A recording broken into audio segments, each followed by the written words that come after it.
Buongiorno cari amici, benvenuti anche oggi nel canale vostro Marietto Veneziano. Come avete visto al titolo, oggi parleremo delle mascherine lunari. Perché lunari? Perché voi sapete benissimo che la Luna influisce tantissimo sul pianeta e soprattutto non solo sulle maree, perché crea maree alte e basse, ma crea anche maree emozionali e quindi è chiaro che gli esseri umani, volenti o dolenti, sono soggetti alla Luna. Bene, ma prima di parlare di questa cosa qui iniziamo subito col chiedere di iscrivervi al canale di YouTube di The Guide, al canale YouTube del vostro Marietto Veneziano, di venirci a trovare nei nostri gruppi Facebook e anche in Telegram, dove alle 20:30 ogni lunedì sera il vostro Marietto Veneziano con il The Guide coadiuvati da Midas tengono un percorso esoterico gratuito. In più vi chiedo che se vi scappa di scrivere un bel commento qui sotto la descrizione nel canale YouTube, il vostro Marietto sarebbe felice. Bene, partiamo un po' con questo discorso delle mascherine, perché avete visto un gran tam sui mass media di regime per il semplice fatto che hanno preso l'ordine e hanno dovuto incominciare a enfatizzare sulla mancanza di mascherine di qua, mancanza di mascherine di là. Chiunque comunque sappia cos'è un virus e un batterio sa che la proporzione è quella, che il batterio è un pallone da calcio e il virus è una puntina di spillo in confronto. Quindi chiunque è nell'ambiente sanitario e ha delle conoscenze di dimensioni si rende conto che un batterio sicuramente la mascherina riesce forse a fermarlo, ma un virus praticamente no. Praticamente è un'autostrada, è come se sbattesse contro un'autostrada quando si trova davanti una mascherina. Quindi perché enfatizzare su tutti i mass media questo, come si suol dire, questa mancanza di mascherine? Per il semplice fatto che hanno preso l'ordine di, in un certo senso, impaurire le persone. Poi, dopo tutto, la mascherina, dopo un po' che si usa, chiaramente si non infetta, ma diciamo prende tutte le particelle che girano in giro per l'aria e quindi dopo tutto dovrebbe essere cambiata dopo 3-4 ore. Ma questo è solo una cosa utopistica, perché nella realtà una persona se lo tiene davanti alla faccia per più di 3-4 ore. Quindi capite che questo tantam dei giornali e dei mass media di regime è stato creato ad arte per, in un certo senso, creare del timore. Infatti c'è gente che addirittura la mascherina se lo tiene in casa, ma vi ripeto, un virus, solo il vetro è sicuro l'unica cosa che possa fermarlo. Quindi chi è che ha deciso questo? Ha deciso la Luna, perché come dice Gurdjieff, la Luna ha bisogno della sua dose di energia negativa.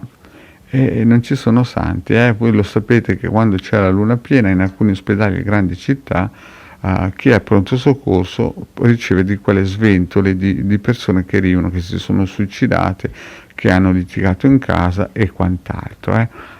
Leggevo anni fa, 20 anni fa, leggevo un reporter di una città tipo Los Angeles e quando c'è la luna piena quelli che lavorano al pronto soccorso sono spaventati per il semplice fatto che si vede arrivare di tutto e di più.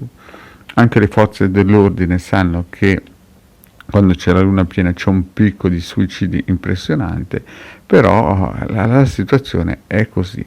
Chiaramente si possono attivare dei circuiti radionici per potersi difendere, questo il vostro Marietto ve l'ha sempre detto, o almeno arginare la situazione, e poi il vostro Marietto vi ha messo anche a visione in altre pillole i pendagli che vende il vostro Marietto per creare delle protezioni. Ma ritorniamo un po' al discorso di questo sistema che stanno creando. Adesso la situazione è molto semplice.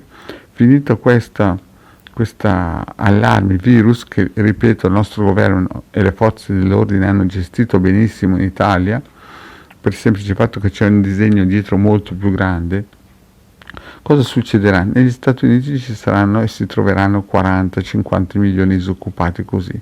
In Europa non ne parliamo perché sicuramente la cosa sarà pesante, molto pesante.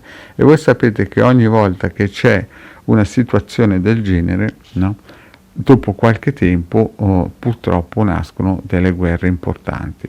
Quindi molto probabilmente bisogna attrezzarsi a livello psicologico e materiale e vibrazionale con delle difese che attenuino un po' questi influssi lunari, perché fondamentalmente tutto quello che è stato creato dall'uomo fondamentalmente è stato spinto dietro dalla forza vibrazionale della Luna. Quindi, cari amici, È vero, se avete le mascherine usatele, perché il governo ha fatto bene a fare questa cosa qui e andare dietro l'onda. Per essere chiaramente rigorosi bisogna dire che un virus la mascherina se la passa tranquillamente, però a livello psicologico aiuta le persone a pensare che possa servire, e questo fa. Il problema adesso cos'è? Non perdere peso in questo periodo, perché ci vorranno delle energie importanti, no? Anche perché voi dovete capire che se dovesse arrivare una crisi, come stanno programmando di far arrivare, la situazione non sarà facile. Bisognerà avere energie mentali, e le energie mentali, cari miei, non si prendono dai muscoli, perché i muscoli sono le prime posizioni del corpo che vengono smantellate quando uno dimagrisce, ma le energie mentali buone si prendono dagli adipocidi, cioè dal grasso. Quindi voi cercate di non perdere troppo peso, cercate di avere una visione tranquilla, che chi segue il Marietto molto probabilmente avrà sempre le informazioni buone per poter essere, almeno non dico protetto, ma a arginare il problema che sta arrivando. Ci sarà sicuramente questo 40-50 milioni di Stati Uniti disoccupati, che creerà sicuramente delle preoccupazioni per il governo di Trump, questo sicuramente. Ci sarà sicuramente qualche tentativo forte per indurre la popolazione a guerreggiare, ma purtroppo la Luna ha bisogno del suo sacrificio, e quindi gli esseri umani, che lo vogliono o no, sono soggetti a queste cose. I maghi neri, che sanno queste cose, sfruttano chiaramente a loro vantaggio questa situazione. Noi però sappiamo che abbiamo tutte le armi, abbiamo i migliori esoteristi in Italia a livello mondiale, e quindi sicuramente avremo un gioco facile, o almeno riusciremo a stare in piedi. Bene, cari amici, detto questo, il vostro Marietto Veneziano vi chiede, se non l'avete ancora fatto, di iscrivervi al canale di Ildegana Marietto Veneziano, di venirci a trovare nei nostri gruppi Facebook, e mi raccomando, qualche bel commento qui sotto la descrizione. Grazie cari amici, e alla prossima, ciao!